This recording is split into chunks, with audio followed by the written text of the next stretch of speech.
दोस्तों, हमारे जीवन का कोई न कोई मकसद होना चाहिए, कोई न कोई अर्थ होना चाहिए।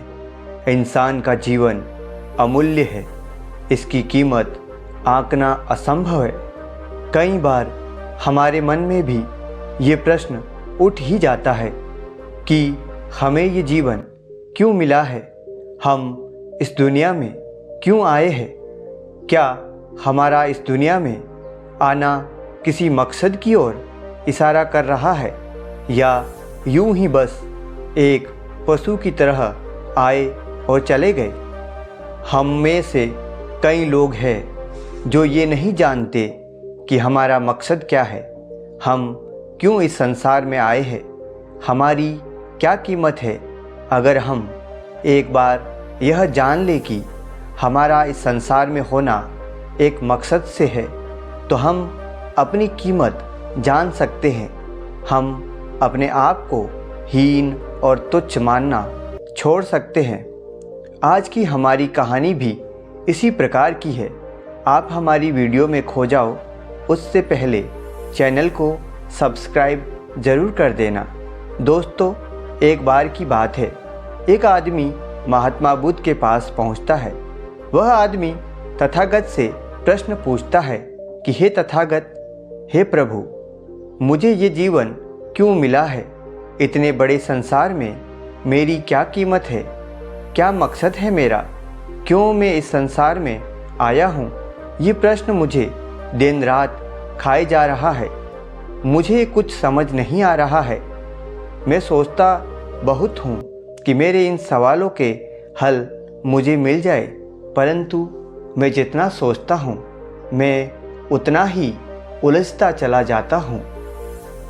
क्या करूँ कि मैं इस उलझन से मुक्त हो जाऊँ? महात्मा बुद्ध उस व्यक्ति की सारी बातें ध्यान से सुन रहे थे।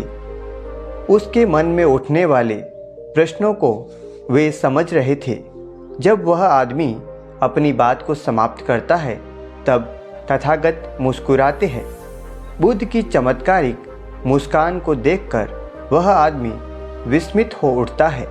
सोचता है, तथागत इस बात पर इतना क्यों मुस्कुरा रहे हैं।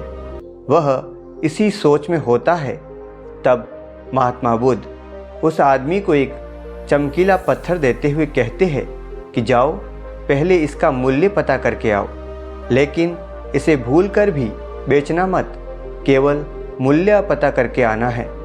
वह आदमी सबसे पहले उस पत्थर को लेकर एक आम बेचने वाले के पास जाता है और उसे पत्थर दिखाते हुए बोलता है कि इसकी कीमत क्या होगी।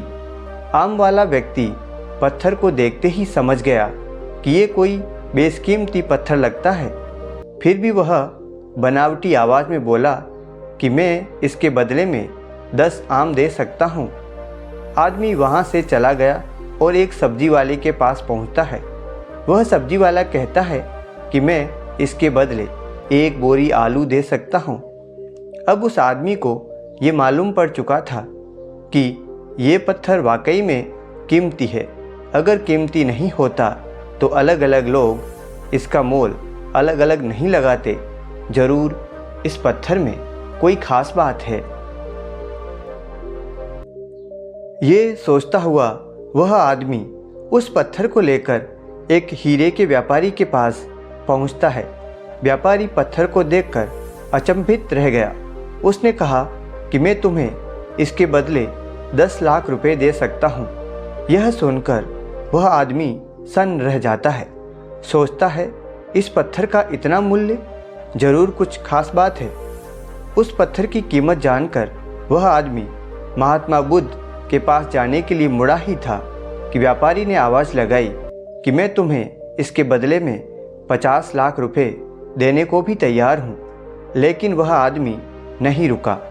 व्यापारी ने गिड़गिड़ाते हुए फिर आवाज़ लगाई कि मैं तुम्हें इसके बदले में जितना धन चाहो उतना धन देने के लिए तैयार हूँ, लेकिन वो हीरा मुझे दे दो।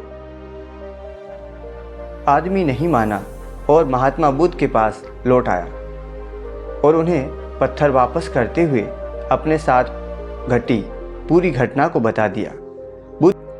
महात्मा बुद्ध मुस्कुरा कर बोले, आम वाले ने इसका मोल 10 आम लगाया। सब्जी वाले ने 1 बोरी आलू और हीरे के व्यापारी ने कहा कि ये अनमोल है। इस पत्थर के गुण जिसने जितने समझे उसने उतने मोल लगाए। ऐसा ही ये जीवन है। हर आदमी एक हीरे के समान है। दुनिया उसके गुणों को जितना पहचान पाती है उतनी ही महत्ता देती है। लेकिन आदमी और हीरे में फ़र्क ये है कि हीरे को कोई दूसरा तराशता है और आदमी को अपने आप को खुद ही तराशना पड़ता है। तुम भी अपने भीतर के गुणों को तराशो, तुम्हें पहचानने वाला भी कोई ना कोई मिल ही जाएगा। दोस्तों, कैसी लगी आपको ये कहानी? अच्छी लगी है तो वीडियो को लाइक और चैनल को सब्सक्राइब ज़रूर कर देना। धन्यवाद।